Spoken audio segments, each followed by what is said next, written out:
Bonjour Célina Stuber. Bonjour. Célina, tu es la commissaire de cette exposition.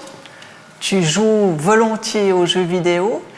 Qu'est-ce qui te fascine tant dans ce média? Alors, ce qui m'a toujours fasciné, c'est cette diversité et complexité que le monde des jeux vidéo offre. Et c'est une diversité qui s'est développée pendant les dernières 50 ans. Au début, les premiers jeux vidéo, comme par exemple Pong, étaient très abstraits et faciles, mais en même temps assez difficiles à manipuler, comme vous pouvez le voir vous-même dans notre exposition. Et aujourd'hui, il y a un grand nombre de genres et de thèmes qui sont traités dans les jeux vidéo. C'est-à-dire, on peut par exemple, comme ici dans The Sims, on peut simuler une vie virtuelle. Dans d'autres jeux, on peut se rencontrer en ligne avec des amis ou on peut remplir une mission. Et on peut dire que les possibilités sont presque infinies.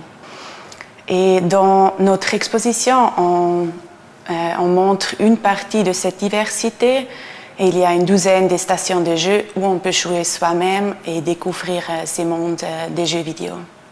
Et Célina, en concevant l'exposition, qu'est-ce qui t'a le plus étonné ou qu'est-ce que tu as appris que tu ne savais pas déjà?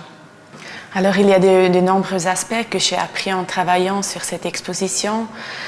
Je n'ai pas seulement découvert des jeux et des genres que je ne connaissais pas vraiment auparavant, mais j'ai aussi appris beaucoup sur des débats de société qui accompagnent le média. Et c'est comme avec tous les médias, les jeux vidéo reflètent toujours la société.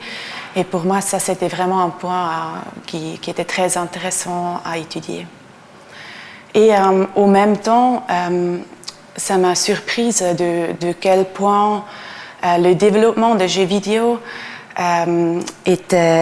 dépendait des évolutions technologiques. On peut les voir par exemple avec les premières consoles de salon.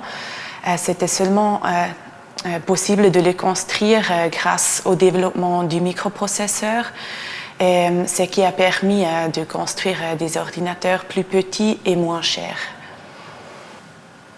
Et vrai, on voit bien dans l'exposition l'évolution depuis le Smaky jusqu'à la Wii. Ici, on a vraiment fait des bonds de géants. Merci Célina Stuber. Merci.